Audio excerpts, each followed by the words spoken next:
آگے اللہ فرماتے ہیں وَمِنَ اللَّيْلِ، یہ تو 5 نمازیں ہو گئیں، یہ تو ساری امت پہ فرض ہیں، لیکن رات کے کچھ حصے میں فَتَہَجَّدْ بِهِ کا مطلب اس حصے میں آپ نے تہجد پڑھنی ہے، نافلۃ لک، اے محمد صلی اللہ علیہ وسلم، یہ آپ کے لیے اضافہ ہے۔ کیا مطلب؟ یا تو نبی صلی اللہ علیہ وسلم پہ 6 نمازیں فرض تھیں، یعنی 5 فرض کے علاوہ تہجد بھی فرض تھی، تو اس لیے قرآن نے کہہ دیا کہ امت پہ تو 5 فرض ہیں نافلۃ لک، لیکن یہ تہجد آپ کے لیے اضافی ہے، یعنی آپ پر 6 نمازیں فرض ہیں۔ ایک مطلب تو یہ بھی ہو سکتا ہے۔ اور جو علماء اس کے قائل ہیں کہ نہیں نبی پر تہجد فرض نہیں تھی، تو ان کے نزدیک اس آیت کی تفسیر یہ ہوگی کہ یہ آپ کے لیے ایک اضافہ ہے اللہ کے قرب حاصل کرنے کا، یعنی 5 نمازیں تو پڑھنی ہی پڑھنی ہے، لیکن آپ اللہ کے قرب کے لیے ایک اضافی چیز بھی آپ کو دی جا رہی ہے تاکہ آپ کے درجات اور زیادہ بلند ہو۔ تو ایسی صورت میں یہ صرف نبی کے ساتھ خاص نہیں ہے، کیونکہ خطاب نبی سے چل رہا ہے، اس لیے اللہ نے کہہ دیا آپ کے لیے اضافہ، ورنہ حقیقت میں پوری امت کے لیے یہ اضافہ ہے۔ آگے اللہ فرماتے ہیں عَسَىٰ أَن يَبْعَثَكَ رَبُّكَ، امید ہے کہ آپ کو آپ کا رب پہنچا دے مقام محمود تک۔ یہ مقام محمود کیا ہے؟ شفاعت کبریٰ، یعنی تمام پیغمبر نبی کے پاس آئیں گے کہ آپ سفارش سے آغاز کریں، یعنی سفارش کا آغاز آپ سے ہوگا، پھر آپ صلی اللہ علیہ وسلم سفارش کریں گے۔ تو یہ ایک سب سے اونچا مقام ہے جو اللہ قیامت کے دن رسول اللہ صلی اللہ علیہ وسلم کو دے گا، اور جس سے آپ کی تمام پیغمبروں پر فضیلت ثابت ہو جائے گی کہ جب تک آپ کی طرف سے شفاعت کی ابتدا نہیں ہوگی کوئی اور پیغمبر سفارش نہیں کریں گے۔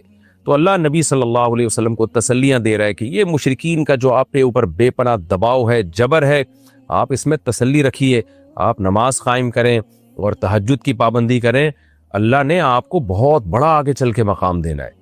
تو چونکہ نبی صلی اللہ علیہ وسلم بھی بشر تھے نا، مشرکین کے دباؤ کی وجہ سے آپ بھی ایک پریشانی میں آتے تھے، تو اس لیے اللہ آپ کو ثابت قدم رکھنے کے لیے آپ صلی اللہ علیہ وسلم کو یہ خوشخبریاں سنا رہا ہے کہ آپ نے اپنا اس عمل کو فوکس کرنا ہے، نماز اور تہجد کو، تاکہ آپ کا اللہ سے قرب رہے، اور اللہ آپ کو خوشخبری دے رہا ہے کہ امید ہے آپ کا رب آپ کو بہت بڑے مقام تک پہنچا دے۔ رہا مسئلہ مشرکین کی دھمکیوں کا کہ یہ پوری کوشش کر رہے ہیں کہ آپ کو مکہ سے نکال دیں، تو ہم نے تو بتا دیا کہ یہ خود بھی نہیں پنپ پائیں گے، لیکن آپ نے اللہ سے کیا دعا مانگنی ہے؟ وَقُلْ رَبِّ، کہہ دیجئے اے میرے رب، ادخلنی مدخل صدق، مجھے مکہ میں داخل کیجئے مرغوب داخلہ، اچھا داخلہ، اور مجھے مکہ سے نکالیے بھی اچھے طریقے سے، یعنی اچھا نکلنا ہو میرا، ایسا نکلنا جس کے نتائج اچھے ہوں۔ اس میں اشارہ ہے کہ آپ صلی اللہ علیہ وسلم کو مکہ سے نکالنے پر مجبور کیا جائے گا، اور ایک وقت آئے گا کہ آپ مکہ سے نکلیں گے۔ تو اللہ اپنے حبیب صلی اللہ علیہ وسلم کو پہلے سے دعا سکھا رہے ہیں کہ آپ اللہ سے دعا مانگیں، اللہ جب میں نکلوں تو میرا داخلہ بھی اچھے طریقے سے ہو اور میرا نکلنا بھی اچھے طریقے سے ہو، یعنی پسندیدہ نکلنا ہو۔ سوال پیدا ہوتا ہے نکلنے کا عمل تو پہلے ہے اور مکہ میں داخلے کا عمل بعد میں، تو نکلنے کا تذکرہ پہلے ہونا چاہیے کہ اللہ مکہ سے مجھے اچھی طریقے سے نکال، اور مکہ میں مجھے داخل بھی اچھے طریقے سے کرنا، تو داخلے کا تذکرہ پہلے کیوں؟ تو اس میں بلاغت کا ایک نقطہ ہے کہ پیغمبر کا بنیادی مقصد وہ ہدف ہے جو پیغمبر دنیا میں لے کے آئے ہیں، تو اس کی آغاز تو مکہ سے کرنا ہے جس میں آپ کو بھیجا گیا، جو ابراہیم علیہ السلام کا شہر ہے، جہاں بیت اللہ ہے، اسلام کا مرکز تو اس جگہ سے بننا ہے۔ تو اس جگہ سے اگر نکالنا ہی مقصد ہے تو یہ جگہ تو رہ گئی نا پھر جو ابراہیم علیہ السلام کا مرکز اور ابراہیم علیہ السلام کی دعائیں تھیں۔ تو اس لیے اصل مقصد تو یہ کہ مکہ میں داخل میں اچھے طریقے سے ہوں، جو پیغمبر کا مقصد تھا دنیا میں آنے کا، مکہ فتح کر کے داخل ہوں، یہاں مجھے غلبہ ملے، اور یہاں میرا جب داخلہ ہو تو ایسا داخلہ جس کو میں پسند کروں۔ یہ جو ابھی میں مکہ میں کہیں سفر سے جا کے واپس آتا ہوں، یہ داخلہ وہ داخلہ نہیں ہے جو میں چاہتا ہوں۔ تو چونکہ مکہ سے نکلنا مقصد نہیں ہے، نکالا اس لیے جا رہا ہے تاکہ داخلہ ایک طاقت کے ساتھ ہو اور اچھے طریقے سے داخلہ ہو، اس لیے اس داخلے کا تذکرہ پہلے کیا جا رہا ہے۔ ہاں وہ داخلہ اس وقت تک ممکن نہیں ہے جب تک مکہ سے ایک دفعہ آپ کا خروج نہ ہو، تاکہ مدینہ میں ریاست بنے اور آپ 10,000 کا لشکر لے کر فاتحانہ انداز سے مکہ میں داخل ہوں، اور جس مقصد کے لیے اللہ نے آپ کو بھیجا تھا وہ مقصد پورا ہو۔ تو وہ مقصد نکلے بغیر پورا ہو نہیں سکتا، اس لیے نکلنے کا تذکرہ کر دیا، ورنہ اصل مقصد تو یہ ہے کہ اللہ میں مکہ سے نکلنا نہیں چاہتا، میں مکہ میں داخلہ چاہتا ہوں۔ داخلہ ایسا ہونا چاہیے مدخل صدق، سچا مرغوب داخلہ ہونا چاہیے۔ چنانچہ اللہ نے آپ کی دعا قبول کی، اور جب نبی مکہ میں داخل ہوئے نکلنے کے بعد تو کیسا بہترین آپ نے کا داخلہ ہوا کہ 10,000 کا لشکر لے کر آپ گئے، اور مشرکین مکہ آپ سے معافی کی بھیک مانگ رہے تھے۔ تو یہ مکی آیتیں اس وقت تو ظلم کے پہاڑ توڑے جا رہے تھے، لیکن پیغمبر سے اس طرح کی دعائیں کروائی جا رہی تھیں۔ وَأَخْرِجْنِي مُخْرَجَ صِدْقٍ، اور اللہ مرغوب نکلنا ہو، یعنی جب میں نکلوں تو بھی میرا اچھا ٹھکانہ ہو۔ چنانچہ آپ کا نکلنا بھی بڑا اچھا ہوا کہ پورا مدینہ آپ کے استقبال میں کھڑا ہوا تھا، اور طلع البدر علینا من ثنیۃ الوداع، یہ جو ترانے ہیں یہ مدینہ کی بچیاں آپ کے استقبال میں پڑھ رہی تھی۔ تو آپ کا نکلنا بھی اچھا ہوا، یعنی مدینہ میں داخلہ جو مکہ سے نکل کے، اور پھر جو مکہ میں آنا وہ تو اس سے بھی زیادہ عزت اور شان کے ساتھ ہوا۔ وَاجْعَلْ لِي مِن لَّدُنْكَ سُلْطَانًا نَصِيرًا، اور اللہ تو بنا دے میرے لیے اپنے پاس سے زبردست طاقت جس میں میری مدد ہو، غلبہ دے دے مجھے مشرکین پر۔ یہ بھی مستقبل کی دعا ہے جو ان حالات میں نبی سے منگوائی جا رہی ہے، اور اللہ نے آپ کی ساری دعاؤں کو قبول کیا۔ سلطان نصیر بھی دے دیا آپ کو، غلبہ بھی دے دیا مکہ پہ، ایسا غلبہ جس میں اللہ کی مدد تھی، اور وہ کمزور غلبہ نہیں تھا، طاقتور غلبے کو سلطان کہا جاتا ہے۔ اور مدینہ میں جانا بھی آپ کا پسندیدہ ہوا، اور مکہ میں آنا بھی آپ کا پسندیدہ ہوا۔ اور اے نبی آپ یہ بھی کہہ دیجئے جاء الحق، حق آ چکا ہے، وزہق الباطل، اور باطل فنا ہو چکا ہے۔ حالانکہ جس وقت یہ دعا منگوائی جا رہی تھی باطل فنا نہیں ہوا تھا، لیکن ماضی سے جب کسی چیز کو تعبیر کیا جاتا ہے تو یہ بتانے کے لیے گویا یہ کام ہو چکا ہے، حالانکہ ہوا نہیں، ہوگا، لیکن نبی کی زبان سے نکلوایا جا رہا ہے کہ آپ مشرکین میں اعلان کر دیں کہ بس یہ کام ہو چکا ہے، حق آ گیا، باطل ختم۔ اور یعنی ہوگا تو فیوچر میں، لیکن گویا ابھی ہو چکا ہے، اتنا یقینی ہے کہ میں تمہیں اس کی پہلے سے خبر دے چکا ہوں کہ باطل اب پنپنے نہیں پائے گا، کیونکہ حق اب آ چکا ہے۔ ان الباطل کان زہوقا، اور باطل تو ہے ہی فنا ہونے والی چیز، جب حق آتا ہے تو باطل فنا ہو جاتا ہے۔ نبی صلی اللہ علیہ وسلم جب مکہ مکرمہ میں داخل ہوئے نا، تو آپ بتوں کو چھڑیوں سے گراتے تھے، چھڑی سے مکہ میں داخل ہو کے 360 بت کو ایک ایک کر کے چھڑی مارتے تھے، اور وہ بت الٹے لڑکتے تھے۔ تو آپ اس موقع پر یہ آیت پڑھ رہے تھے کہ جاء الحق وزہق الباطل ان الباطل کان زہوقا۔ کیا کیفیات بنتی ہوں گی صحابہ کی اور پیغمبر کی اس وقت کہ جو خوشخبری ان کو 13 سال پہلے دی گئی تھی، کئی سال پہلے دی گئی تھی، اور یقینی دی گئی تھی کہ یہ ہو چکا، تو اللہ نے اپنی آنکھوں سے دکھا دیا کہ کیسے بتوں کو بیت اللہ سے نکالا جا رہا ہے، اور اللہ کے گھر کو کیسے شرک سے پاک کیا جا رہا ہے۔ وَنُنَزِّلُ مِنَ الْقُرْآنِ مَا هُوَ شِفَاءٌ وَرَحْمَةٌ لِّلْمُؤْمِنِينَ، اور قرآن کہہ رہے ہیں ہم قرآن نازل کرتے ہیں جس میں مومنین کے لیے شفا ہے، یعنی اے نبی آپ کی تسلی کے لیے اور بھی ہم بتائیں آپ کو کہ ہم یہ جو آیتیں نازل کر رہے ہیں نا، اس میں مومنین کو بھی شفا مل رہی ہے، ان کی اصلاح ہو رہی ہے شرک سے اور برے عقیدوں سے، اور مسلمانوں کے لیے یہ رحمت ہے، ان کو تسلیاں بھی مل رہی ہیں۔ وَلَا يَزِيدُ الظَّالِمِينَ إِلَّا خَسَارًا، اور ظالمین کے خسارے میں اضافہ ہو رہا ہے، کیونکہ ظالمین اس پر عمل نہیں کر رہے، حجت تمام ہو رہی ہے۔ وَإِذَا أَنْعَمْنَا عَلَى الْإِنسَانِ أَعْرَضَ وَنَأَىٰ بِجَانِبِهِ، قرآن کہتے ہیں ہم جب انسان پر احسان کرتے ہیں تو وہ اعراض کرتا ہے اور اپنے پہلو کو ہٹا دیتا ہے، نعمت ملنے کے بعد بجائے اللہ کے قریب ہونے کے اللہ سے دور ہوتا ہے۔ وَإِذَا مَسَّهُ الشَّرُّ، اور جب انسان کو کوئی مصیبت پہنچتی ہے، كَانَ يَئُوسًا، تو مایوس ہونے لگتا ہے، یعنی انسان کے بارے میں شکایت کی جا رہی ہے کہ اس کا اللہ پر ایمان نہیں ہے۔ پیغمبر کا مقصد ہے اللہ سے جوڑنا، تو یہ جو مشرکین ہیں جو اللہ کو نہیں مانتے، یہ خوشیوں میں بھی اللہ کو بھولتے ہیں اور غم میں بھی اللہ کو بھولتے ہیں، اسباب کو دیکھتے ہیں زیادہ۔ جب اسباب کو آپ دیکھتے ہو اور پریشانی آتی ہے تو اسباب بتا رہے ہوتے ہیں پریشانی دور نہیں ہو سکتی، تو مایوس ہونے لگتے ہیں، ڈپریشن میں جاتے ہیں، اور جب خوشی آتی ہے تو اپنا کمال سمجھتے ہیں، لہذا اترانے لگتے ہیں اور خدا سے دور ہو جاتے ہیں۔ تو اے نبی ان سے کہہ دیجئے کُلٌّ یعملُ علی شاکلتہ، ہر شخص اپنی نیچر کے مطابق عمل کر رہا ہے۔ اچھے لوگ کیا کرتے ہیں کہ جب انہیں خوشی ملتی ہے تو شکر ادا کرتے ہیں، اور غم آتا ہے تو مایوس نہیں ہوتے، ان کو پتہ ہے غم اللہ دور کر سکتا ہے۔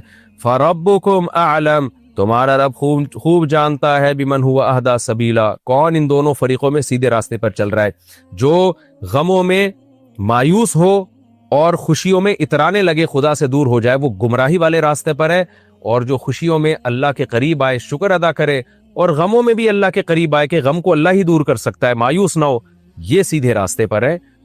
کہتے ہیں قضائے عمری حدیث سے ثابت ہے، دکھاؤ۔ ہم کہتے ہیں حدیث سے یہ ثابت ہے جب بھی نماز قضا ہوئی ہے توبہ استغفار بھی کیا گیا اور نماز کو بھی پڑھا گیا ہے۔ اسلام لانے کے بعد نماز قضا ہو اور قضا پڑھے بغیر آپ کے ذمے سے ساقط ہو جائے، اس کی کوئی دلیل قرآن و حدیث سے دکھاؤ۔ سمجھ میں آ رہی ہے بات کہ نہیں آ رہی ہے؟ اب وہ نماز 4 بھی ہو سکتی ہے، 5 بھی ہو سکتی ہیں، 10 سال بھی ہو سکتی ہیں، 20 سال بھی ہو سکتی ہیں، تو پڑھنی پڑیں گی آپ کو وہ۔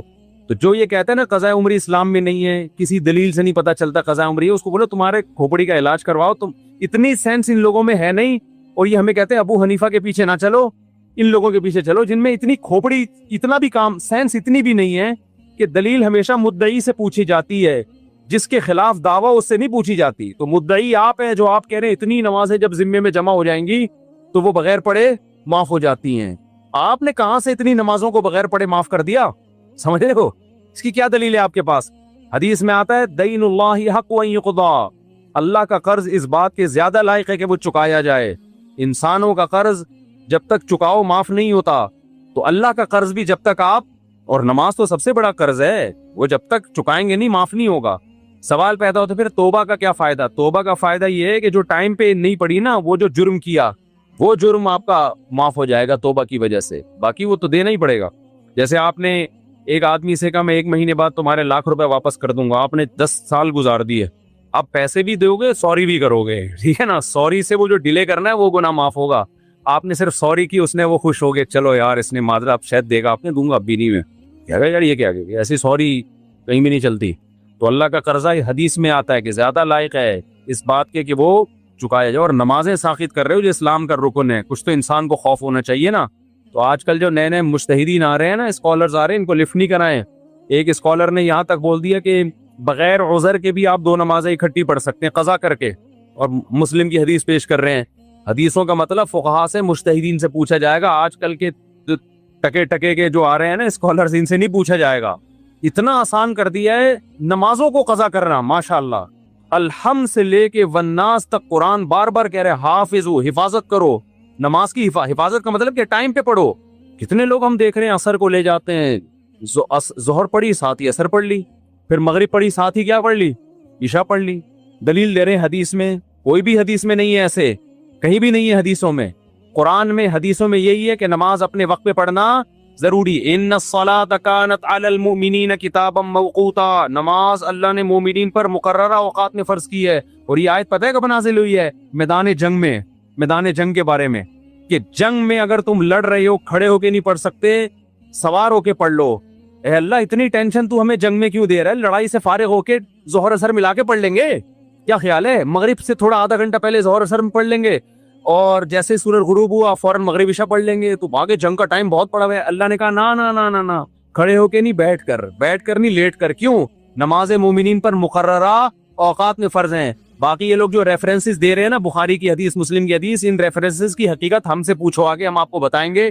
ان کی کھوپڑی کام نہیں کرتی ہے، ان کو حدیثوں کا مفہوم نہیں پتا، ترجمہ نہیں آتا کم بختوں کو. تو یہ آپ کو بڑے بڑے مجتہدین سے ہٹا کے اپنا مقلد بنا رہے ہیں آج کے جو اسکالرز آ رہے ہیں، اور لیبل یہ لگاتے ہیں مقلد نہیں ہے، محقق ہیں. عوام نے تقلید ہی کرنی ہوتی ہے، سمجھتے ہو؟ وہ پھر کیا ہوگی کہ ان کو چھوڑ دے گی بڑوں کو، اور آج کل کے 15ویں صدی کے اسکالرز کی تقلید شروع کر دے گی، اور لیبل لگا کے محقق ہیں. محقق نہیں ہیں آپ. تو ریفرنسز ہوتے ہیں، وہ حدیث میں آتا ہے کہ نبی نے 2 نمازیں اکٹھی پڑھی ہیں بغیر کسی عذر کے، بغیر کسی خوف کے، بغیر کسی مطر کے، تاکہ امت حرج میں نہ پڑے. ان حدیثوں کو ہم سے پوچھو تو ہم آپ کو بتائیں گے انشاءاللہ. باقی آپ کہیں بھی بتا دیں تو بھی بتاؤں گے، ایک تو بیان لمبا ہو جائے گا، لوگ یہ سننے کے لیے بیٹھے نہیں ہیں. پھر لوگ کہتے ہیں کہ پھر ریکارڈ کروا دیں. ریکارڈنگ میں یہ ہوتا ہے، ریکارڈ کروا کے جب تک اسکالر کا نام نہ ڈالو نا کہ اس نے یہ کہا ہے اس کا جواب یہ، وہ اسکالر پروموٹ ہو جاتا ہے. وہ چاہتا یہی ہے کہ لوگ میرا نام لیں اور میرے خلاف نام لے کے رد کریں، اور پھر وہ غلط جواب دیتے ہیں آگے سے، پھر میں اس کا جواب دوں گا، پھر وہ غلط جواب، پھر ہم اس کا ایک تماشا یوٹیوب پہ سلسلہ چل نکلتا ہے. تو اس لیے چاروں ائمہ کا اتفاق ہے کہ آپ مقام پہ 2 نمازیں اکٹھی بولو نہیں پڑھ سکتے. سفر میں بعض ائمہ اس کے قائل ہیں کہ اکٹھی پڑھ سکتے ہیں، امام حنیفہ اس کے قائل ہے سفر میں بھی نہیں پڑھ سکتے. وجہ اس کی ہے، وہ یہ کہتے ہیں جیسے حدیث میں آتا ہے کہ نبی صلی اللہ علیہ وسلم نے بغیر عذر کے، بغیر بارش کے 2 نمازیں اکٹھی پڑھی ہیں. تو یہاں اکٹھی کا مطلب کیا ہے؟ ظہر کو ڈیلے کیا آخر وقت تک، ظہر جیسے ہی ختم ہوئی عصر کا وقت داخل ہو کے عصر پڑھ لی. اکٹھی کا یہ مطلب ہے. تو سفر میں جو 2 نمازیں اکٹھی آتی ہیں ان کا بھی یہی مطلب ہے. میں سمجھا پا رہا ہوں اپنی بات؟ وجہ کیا ہے کہ قرآن اتنی وضاحت سے بار بار کہہ رہا ہے کہ میدان جنگ میں بھی نمازیں ٹائم پہ ہوں گی. میدان جنگ سے بڑا کوئی عذر نہیں ہوتا سمجھ نماز چھوڑنے کے لیے، وہاں قضا کرنے کی اجازت نہیں دے رہا. تو عام سفر میں قضا کرنے کی اجازت کیا دے گا؟ بہرحال سفر میں مسئلہ اختلافی ہے، عوام بھی مانتے ہیں اختلافی ہے، اور اس میں دوسرے ائمہ کے بھی دلائل ہیں، لیکن امام حنیفہ کے دلائل بھی بہت مضبوط ہیں. اور لیکن حضر میں تو کوئی بھی قائل نہیں ہے کہ آپ نماز قضا کر کے دوسرے ٹائم پہ پڑھ لو، سمجھتے ہو؟ تو نمازیں قضا کرنے کی اجازت نہیں. اسلام میں نماز قضا کرنے سے بڑا گناہ کوئی ہے نہیں. نماز آپ کے باپ کو بھی ٹائم پہ پڑھنی پڑے گی. اور آج کے اسکالرز کی اندھی تقلید میں آپ نے بخاری مسلم کے حوالوں سے متاثر ہو کے نمازیں قضا کر دیں، تو یاد رکھو اللہ نے جتنے اہتمام سے نماز کی حفاظت کا حکم دیا ہے نا، اتنے اہتمام سے کسی اور کا نہیں۔ اللہ کہے گا کہ ایک طرف یہ 15ویں صدی کا اسکالر تھا جو انگلش کے 2-4 الفاظ یاد کر کے کلپ بنا کے بیٹھا ہوا ہے، ایک طرف الحمد سے لے کے والناس تک تو جب بھی قرآن پڑھے گا تجھے یہی ملے گا، اپنی نمازوں کی حفاظت کرتے ہیں۔ تو حفاظت کا مطلب تجھے نہیں پتا تھا کیا ہوتا ہے؟ حفاظت کا مطلب یہ ہے کہ ظہر کو عصر میں لے جا کے پڑھ لو اور مغرب کو عشاء میں، یہ حفاظت ہو رہی ہے، اس کو حفاظت کہتے ہیں۔ اتنی سینس نہیں تھی تم میں تو نمازیں ٹائم پہ۔ یہ شیعہ حضرات کا مسلک ہے کہ 2 نمازیں اکٹھی پڑھتے ہیں، وہ تو ان کے مسلک کو انہی کو رہنے دو، وہ اللہ وہ جانے۔ آپ اہل سنت والجماعت ہو تو اہل سنت والجماعت کے یہاں ہر نماز اپنے ٹائم پہ، 5 نمازوں کا مطلب اپنے ٹائم پہ ہیں، یہ سمجھ رہے ہو؟ اپنے ٹائم سے ڈیلے کرنے کی اجازت نہیں ہے آپ کو ان کو۔ ہاں کبھی شرعی عذر ہو تو مجبوری میں یہ کر سکتے ہیں کہ ظہر کو اتنا ڈیلے کیا کہ آپ نے ظہر جیسے ہی پڑھی تھوڑی دیر میں عصر کا وقت داخل ہو گیا، تاکہ آپ، یہ مجبوری میں جائز ہے۔ مغرب کو ڈیلے کیا، عشاء سے تھوڑی دیر پہلے پڑھ لی اور جیسے ہی عشاء کا وقت داخل ہوا فوراً کیا پڑھ لی؟ عشاء۔ یہ صحابہ سے بھی ثابت ہے، نبی صلی اللہ علیہ وسلم سے بھی ثابت ہے۔